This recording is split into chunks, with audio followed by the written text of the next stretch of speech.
limitahan ng DOLE o ng Department of Labor and Employment ang bilang ng mga skilled worker na ipinadadala sa ibang bansa.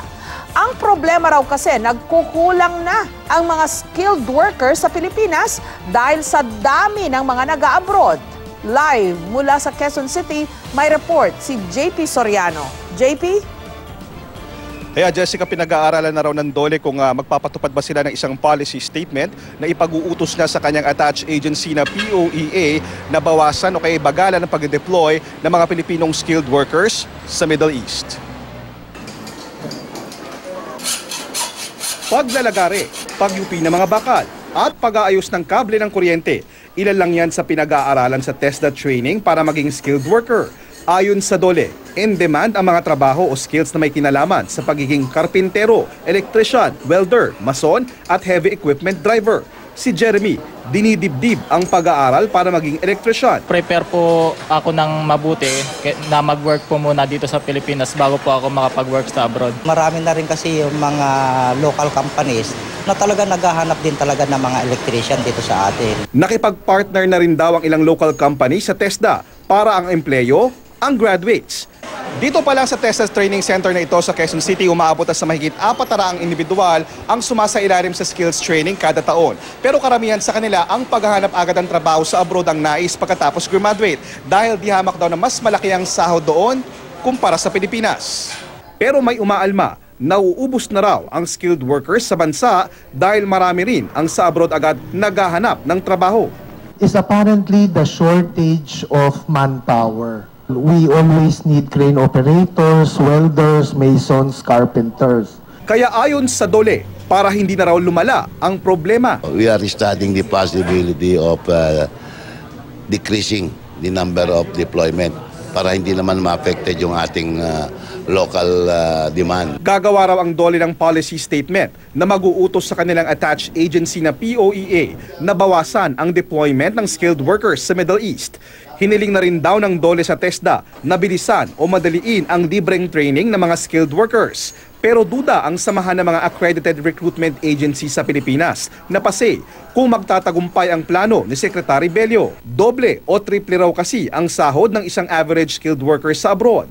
Umaabot daw ito sa 28,000 piso hanggang 50,000 pesos kada buwan depende sa uri ng skills kumpara sa sahod para sa kaparehong trabaho na 12 hanggang 20,000 pesos lang dito. Kadalasan mababa ang sweldo, hindi rin po ganun, hindi rin kaagad matutustusan yung sa pang-araw-araw na pangangailangan ng pamilya. Abroad din talaga. Pangamba pa ng PASE, baka magbigay daan daw ito para dumaan sa backdoor o illegal recruitment ang mga skilled workers. Pero Jessica, just to reiterate, ang plano ng DOLE ay ang pagbabawas o kaya ay pansamantalang pagbaban sa mga skilled workers sa Middle East. Hindi kasama dyan yung ibang bansa. At, pero sabi naman din ng DOLE, aminado sila na talagang hindi mapapantayan o pwedeng hindi matapatan yung sahod na ibibigay ng mga local companies dito. Pero sabi niya, napakarami daw talagang opportunities na darating, lalo pa kapag dumating na o nagumpisa na yung mga infrastructure projects sa ilalim ng Dutertonomics. Samantala, sa ibang topic naman Jessica, pero sa ilalim pa rin ng DOLE, sinuspinde na ng DOLE yung pag-i-issue ng OEC o Overseas Employment Certificate para sa mga direct hires at aantayin daw muna ng POEA kung kailan nang bibigay ulit ng signal si DOLE Secretary Bello bago umuli itong ipatupad. Jessica? Okay, balik tayo dun sa unang topic, JP, no? Simple lang naman yon. Kung tataasan ba nila ang sweldo ng mga skilled worker dito sa Pilipinas, hindi na siguro mag-a-abroad yung marami nating mga kababayan na highly specialized yung skill. Katulad nung nabanggit sa report mo, yung mga nag-ooperate ng crane. Hindi na yun mag-a-abroad kung mataas ang sweldo dito, kung sulit ba yung makukuha nila na benepisyo, sweldo dito sa Pilipinas. JP.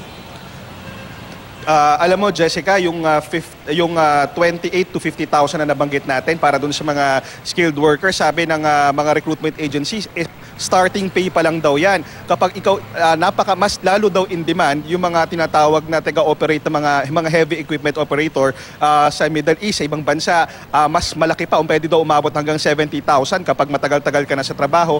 Ang sabi naman ng DOLE dyan, nakikiusap sila doon sa mga kababayan nating nag-aral sa TESDA, mga skilled workers na baka kung pwede naman kumuha daw muna ng training dito sa Pilipinas at magtrabaho muna dito, tulungan ng mga kumpanya bago sila mag-abroad. Jessica? Kasi malaking problema yan dahil ang laking pera ang kailangan gastusin ng administrasyon para maipatupad yung mga proyekto na nasa pipeline na, no? Yung mga big projects, yung mga roads, yung mga malalaking infrastructure projects, airports. Saan pala tayo kukuha kung ngayon pa lang kulang na yung ating mga skilled worker?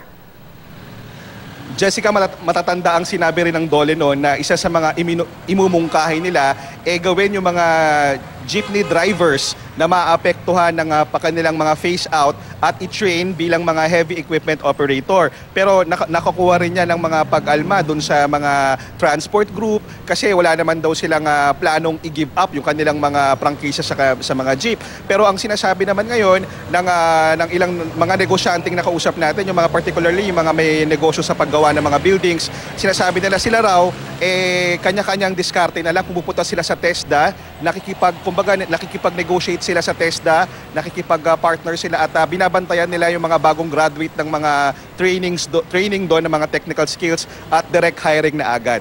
Jessica. Okay. Maraming salamat sa iyo. JP Soriano.